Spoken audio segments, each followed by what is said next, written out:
Mirë mbrëma. Sonte do t'i flas për një histori të një çifti shqiptar. Kisha vendosur që të flisja për një argument tjetër, për makina, por e ndryshova, sepse sot njoha një çift shqiptar që historia e tyre më mbeti në kujtesë dhe dua t'ja u tregoj. Sepse është një histori jo vetëm frymëzuese, por është edhe histori e bukur. Si gjithmonë kush është rastisht le t'i bëj like faqes që të shihemi sërish dhe ju falenderoj që jemi përbashkë. Teksa po bëja sot një video, sot në mëngjes, po bëja një video dhe për ne këtu, dhe më ndaluan një çift shqiptarësh.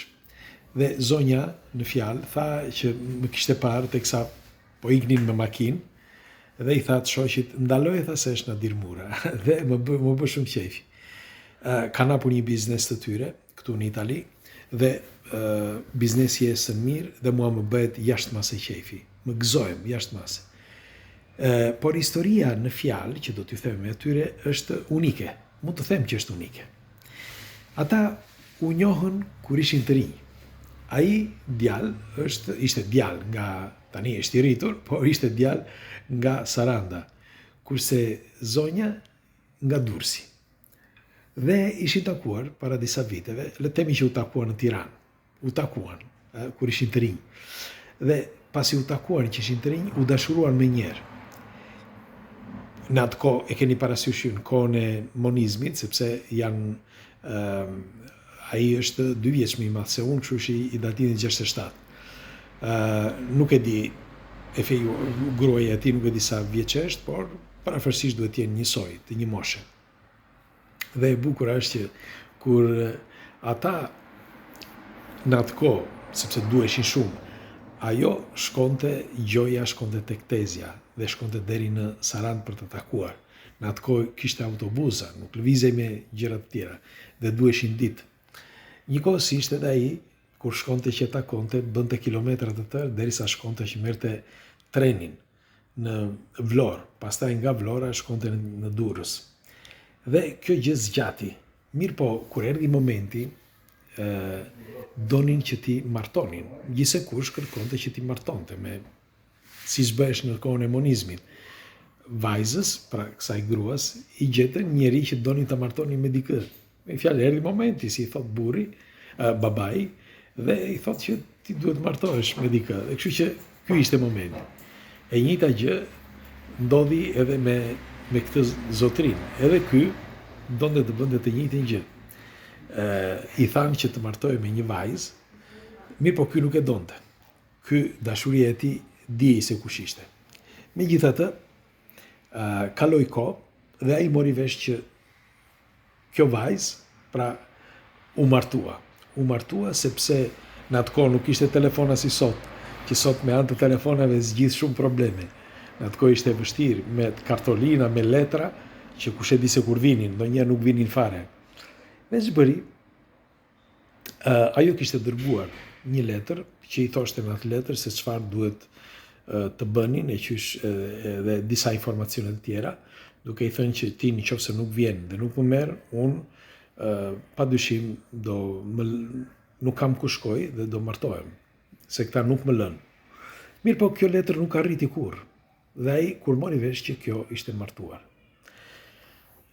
U martua, zonja, lindi një vajzë, mos gaboj dhe një djalë, një vajzë më duket, dhe por përpara se kur ai e mori vesh, sepse e mori vesh vonë, kur ishte shtatzan, atëherë edhe ai vendosi që të martohej. U martua me një vajzë nga Saranda. Pra ai u martua në Sarandë, kurse ajo u martua në Durrës. Dhe kaloi kohë, secili kishte familjen e tij, e harruan po thuaj njëri tjetrin. Ky djalë shumë serioz, njeri shumë serioz sepse e takoa fola me të, është shumë i rezervuar, dhe ai iku në Greqi. Në Greqi së bashku me familjen, sepse bëri fëmijë, 2 fëmijë, një vajzë, një djalë, dhe shkuan në Greqi. Në Greqi bleu një shtëpi vetë, sepse ka punuar në ndërtim. Dhe me kalimin e kohës filloi që të bënte vetë ndërtime dhe bëri një shtëpi vetë, gjeti tokën, e bleu tokën, bëri shtëpi, djalë fantastikë, me të vërtet. Dhe familje e gëzuar. Mirë po, kuptoj që gruaja sillej në mënyrë të çuditshme, e ati të Sarandës po flasë, dhe si përfundim, kuptoj që ajo kishte dikë tjetër. Dhe kjo e pezmatoj shumë, dhe kishte frikë që ta pyeste. Ashtu si thot dhe ai vetë, kisha frikë që ta pyes sepse në qoftë se rrëzohet gruaja, shkatërrohet familja, më tha. Dhe është e vërtet. Dhe ai siç foli një ditë me të, sepse vjen një moment dhe duhet të flasësh. Në moment që foli me të, ndodhi bëma. Ajo filloi ta acarrojej, të zihesh, shkuan tek avokatët etj. Si përfundim, ai e braktisja të shtëpi. E braktisja të shtëpi sepse aty, edhe pse ai mund të jetonte, sepse ishte shtëpi e madhe, me fjalë në një anë jetonte gruaja, në një anë jetonte ai vetë, mirë po nuk mund të shikoja dot, ashtu që hyjnë e dalin aty tek ana tjetër, dhe unë me fëmijët aty thotë, pak nuk kishte vetëm një djalin, kurse ajo kishte vajzën që e mbani të ndarë njëri tjetër. Fëmijët këtë e vuajtën shumë, ai me kalimin e kohës u shkëput nga aty, sepse nuk e duron dot më këtë, dhe shkoi u vendos në Athinë, së bashku me djalin. Mirë po aty pas një farë kohe pastaj djali u shkëput, filloi të jetonte me një vajzë të re, sepse djali i ri, dhe ky vazhdonte punën e vet. Ndërsa nga ana tjetër, vajza nga Durrësi, pra ajo zonja aktuale, kishte jetën e saj, vazhdoi jetën e saj, u lindi fëmijë, dhe të paktën më tregoi për vajzën, nuk e di, më duket se ka dhe një djalë, por për vajzën, vajza është me studime dhe është në Parlamentin Evropian. Me fjalë, mbaroi studimet dhe punon në Parlamentin Evropian. Dhe aty në parlament, pas ka më shkojnë sonte, është kohë e bukur, unë jam në hotel, sepse kam ardhur për punë, nga java tjetër fillojmë pushimet, por doja që mos t'ju lija pa informacione sonte, me qenë se kam kohë këtu dhe po e them. Dhe po thosha,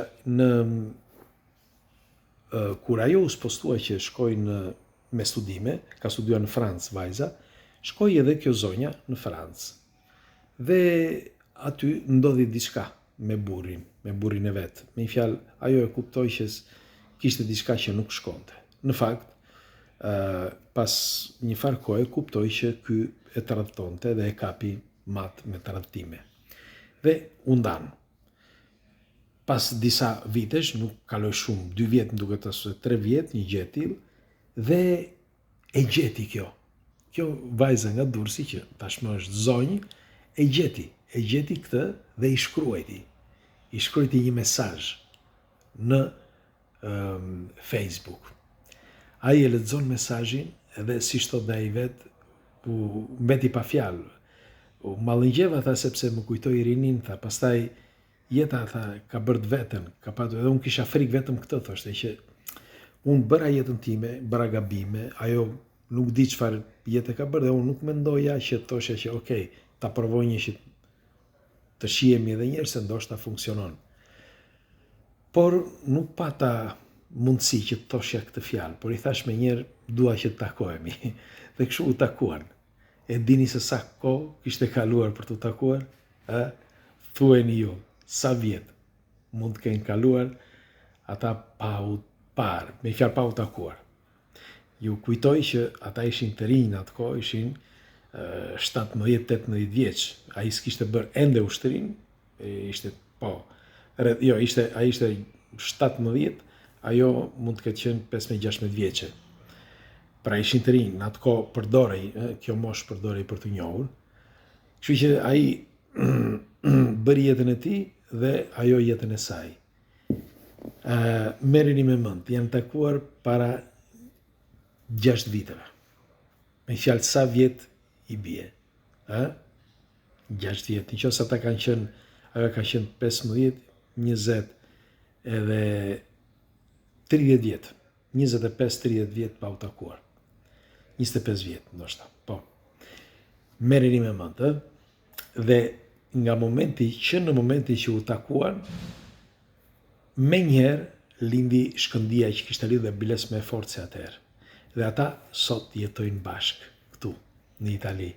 Bëjnë një jetë të lumtur, janë të lumtur me si një tjetër, janë një çift fantastik, janë njerëz fantastik, sinqerisht ju them, sepse i njoha dhe më bëhet qefi shumë, kur histori të tilla më mbushet zemra, mal më bëhet që gjen histori të tilla që edhe pse kaluan vite, ata e përmbushën jetën e tyre, sepse secili bëri jetën e tyre, por sidoqoftë u përmbush, u realizua dashuria e tyre. Dhe kjo është kryesorja.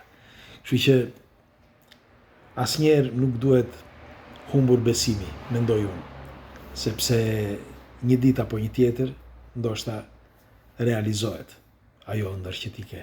Ju si thoni, nuk e di ju pëlqeu apo jo kjo histori, por mua më mbeti dhe doja t'ja u tregoja.